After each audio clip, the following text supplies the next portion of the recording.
Hey everybody, welcome to my channel. I'm Dave Lockwood. If it's your first time here, go ahead and click the subscribe button so you can hear about new videos that I might have coming out. Today we're going to talk about Grant Green and his solo on All the Things You Are. I took 3 licks that he used over major chords, and we're going to talk about some of the techniques that he used for those. The first one is over a C major 7 chord. Check it out. Let me go ahead and play the C major 7 lick first, and then we'll talk about it. All right, here we go.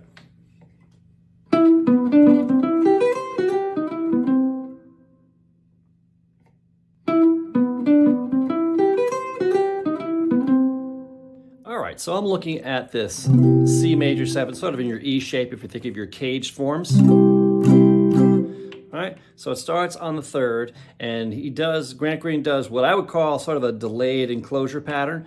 He's targeting the C.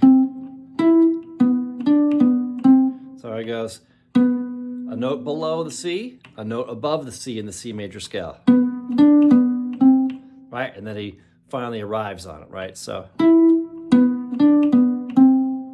right, and then he comes straight up the major 7 shape, right? So, right, and actually that 7 is really functioning as a half-step approach into the chord tones of the C major triad. So he goes, he approaches the root by a half step, the 5th by a half step, and then he kind of shifts up, the 3rd by a half step, and then the root again an octave below. All right, so we've got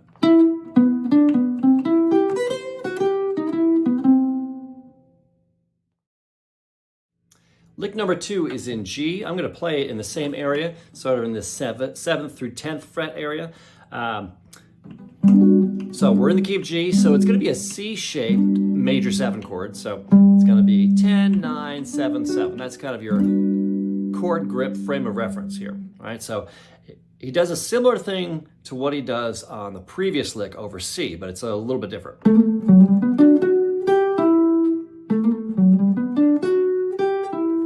Right. So he does an enclosure pattern on the root. The root is G in this case, right? So he does a trill off of the A to the B flat, which I'm looking at it as a sort of a chromatic embellishment because, of course, B flat is not in a G major scale. So it has a little bit of a minor feel to it, right?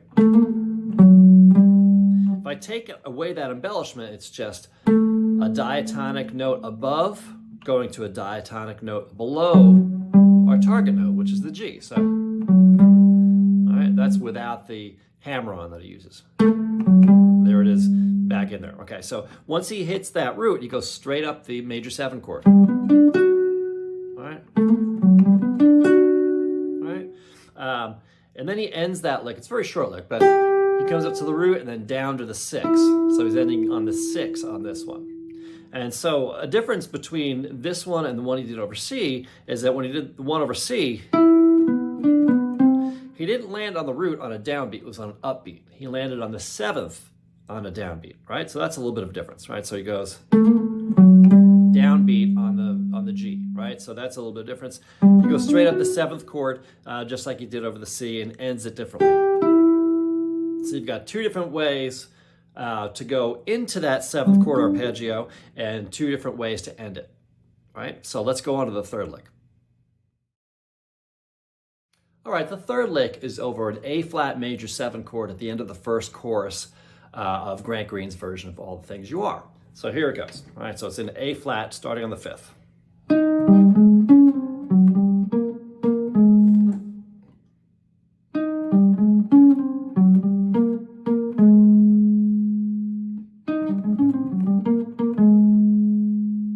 All right, let's go in for a close-up now. I think this is my favorite of the 3 licks we're doing today. He starts on the 5th of A flat, right? So we're in A flat, just a half step up from G that we did previously, so it's going to use the same shape here, right? This C shape. And we're going to start on the 5th, which is E flat right here. All right, so he does a half step approach, or numerically it's 5, 7, 1. All right? All right, they'll go up to the 4th, so it's 5, 7, 1, 4, 3. Now what I find interesting about that is that he's landing on chord tones on downbeats every time. So the fifth is on a downbeat, the root is on a downbeat, the third is on a downbeat, the seventh is on a downbeat, and then the root again is on the downbeat, right? So we're going.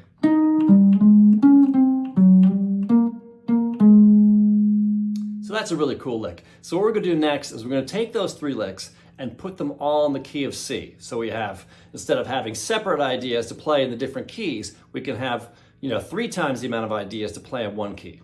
So let's check that out. The first lick we're just going to keep in the same key, right? The first lick was this.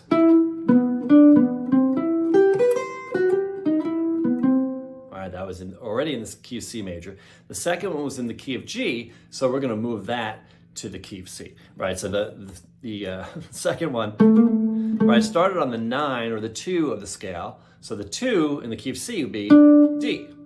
So I'm going to do a half step. Unfortunately, in this area, the fingering works out the same. I'm going to go right up the C major 7 chord, and then go up 1, 6. All right, so far with those 2 licks we have, and then we have this. All right, so for the third one that started on the 5th, that starts on the 5th, so the 5th in C, of course, is G. All right, so again, we're just playing everything in this one area in the same key. So I'm going to go 5, 7, 1. Very similar fingering to what we did in the key of A flat. There's the 4th, and there's the 3rd. He uses a half-step approach into the 7 at the end there. B flat, B. All right, so we've got... So all 3 of them would look like this. So we have. We'll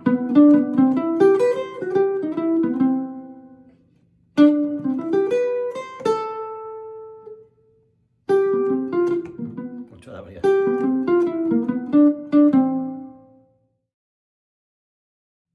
When I'm working with multiple licks over the same chord type, what I like to try to do is fuse them in a way to make additional licks. And sometimes I might have to add chromatic notes or additional notes to make it work out right. So I'm going to show you a few examples of that. Okay, so this example is going to combine the 3rd lick that we initially played over A flat and the second one, which was over G. All right, so the 3rd one started on the 5th of the chord. We're moving this all into the key of C, remember. So instead of me playing that whole lick, I'm going to stop it right there because that's the 3rd. It goes 5, 7, 1, 4, 3. All right, so the second lick is starting on the 9, but I have to connect it with a chromatic note. So I'm going to go. The reason why I'm doing that is so I can land on this on a downbeat. So then the lick that was over the G chord happens.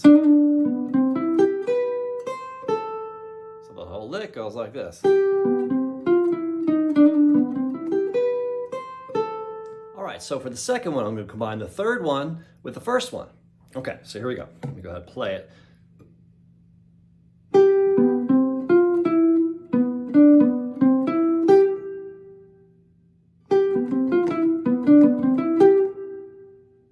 Okay, so what I did was I played the first part of the 3rd one that landed on the 3rd, right? So I cut off the last couple of notes, just like I did with the previous lick.